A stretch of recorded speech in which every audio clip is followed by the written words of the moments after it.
Oh, hello. My name is Margaret James, and I'm a graduate of Code Louisville's front-end web development program. The project I'll be talking to you about today is one I made for my relative who's involved in the 12-step recovery program. In the 1940s, the 12 steps had a success rate 10 times what it is today. This image gallery calls attention to two important aspects of the 12 steps. The first is verbatim definitions from the Webster's Dictionary from the 1930s, and the second is new illustrations that document one individual's process through daily recovery through those illustrations. Here, let's take a look. Before jumping into the code, I'm going to show you what my site looks like here in, this is the desktop view in Google Chrome. Essentially what we're looking at is a number of image carousels which were based off of Slick's responsive display, and I modified a few style elements as well as the actual breakpoints and how many images to display at each size. So let's look at that real quick. Alright, so that's my mobile view. You can see my header shifts based on display width as well. It's an intuitive site, so I don't want to go into too much, but this toggle is a big part of the site's kind of concept or idea, and that is to have this toggle reveal the definition, so you kind of have an image mode here and a text mode to see the definition of each word according to the 1930s Webster's Dictionary. My toggle at a mobile view actually jumps down here, making it kind of, a little more intimate, and then here's there's all 5 galleries there. You can trust me, I guess. So traditions, metaphors, serenity, prayer, 12 promises, and then the overlay feature, allowing you to get a little bit better view. But yeah, let's go ahead and jump into my code itself. So now we're looking at my HTML. I have, it's pretty straightforward here. I used a couple of Google fonts, Font Awesome for a few of my icons, Slick, this was the theme that came with the documentation for the carousels. Here's Normalize, which is my reset, and my application.css, which I'm excited to talk about Sass, which is what I use as a preprocessor for CSS. Body class, you can see here, this is kind of the key to my website. Right now it's in image mode.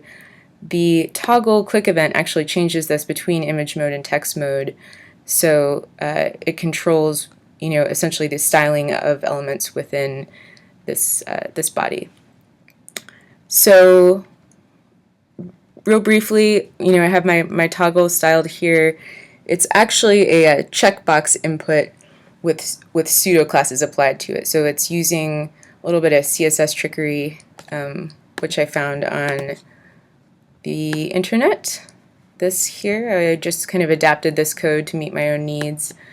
Back over in my HTML, last thing I want to point out is I used a couple of containers. My inner and outer carousel wrapper were pretty vital to making this site function the way I wanted it. And the last thing I'll mention here in my HTML before hopping to much more interesting things, I'm sure, is my script tags.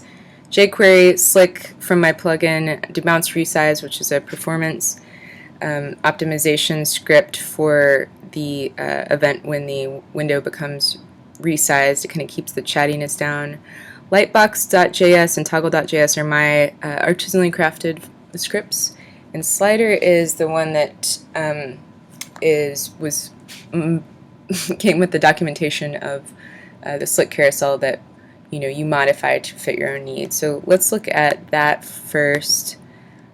See, I'm just defining breakpoints, pretty straightforward. How many slides I show, unslick when I want to go to mobile view, which took a little troubleshooting to do. Lightbox, I'm setting my variables here so that they can be directly manipulated, spat back out in HTML to manipulate the DOM. And anchor, the anchor element for the carousel is what's called here by this function. I'm not going to go into too much detail, but the image location is set by this, and then the attribute href, which then, as we can see here, kind of pops back down as the value, assigning the value to source, which is a cool little series of equal signs, essentially. And then on the second click, the overlay is hidden.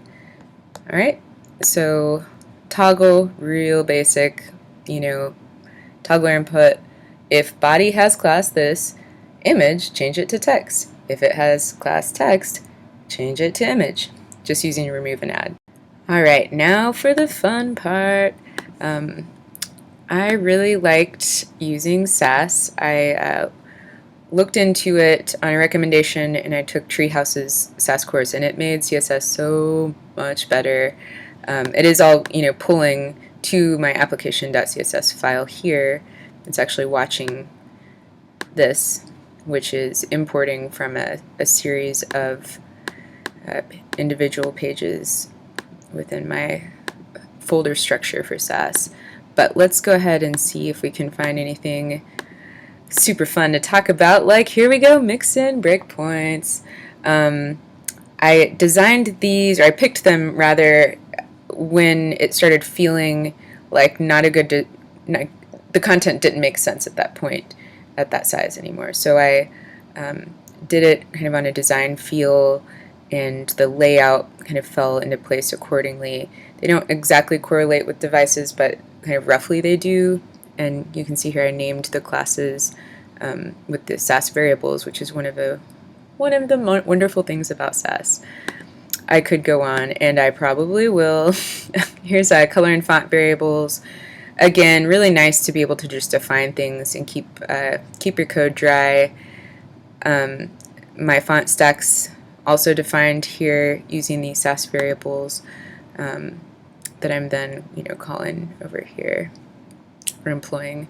I recently heard that M's are maybe not the best choice, even though that's what Treehouse kind of recommended. Rems or M's. So that'll be something to kind of pursue, I think, in my next steps, to make sure that everything is hunky-dory, as David Bowie may have once said. Here's my slick button overrides, which I mentioned match my sets of drawings. Nothing fancy here, just, a few transform translates. This is on the body class. When it changes, it's triggering the card text to do one of these maneuvers. I did a slightly different duration time for the intro and the outro, and then the card text itself, the image of the anchor, I kind of had a breakpoint to style for my mobile view. Font icon, or font awesome icons, pretty straightforward. Lightbox, using z-index for that overlay that I showed you in toggle. Here we have the toggler stylings, which I mentioned again are using the selectors of input combined with the label pseudoclasses before after checked, kind of make a nice looking little toggle switch. Few extends. My carousel wrappers are pretty straightforward. Just a lot of experimentation to see what looked good. I really liked this part, kind of doing different breakpoints and visibility hidden and going away. Like, it was really fun to kind of tinker around with what my header could look like to best suit the content at a variety of sizes. Section, very straightforward. So kind of an anticlimactic note to end on, but there you have it, folks. Thanks so much for tagging along. Here, we'll end on that. That's pretty. Look at that. It's just, sublime. It's a beautiful, colorful application. I think I'm going to stop talking now. All right. Thanks for watching. And that's my project. My next steps will include performance optimization and creating a place in each image container that will allow users to share and read others' comments on their own experience. My next steps professionally will be to take the Code Louisville iOS development, followed by Android, and I hope to also learn some WordPress and PHP along the way.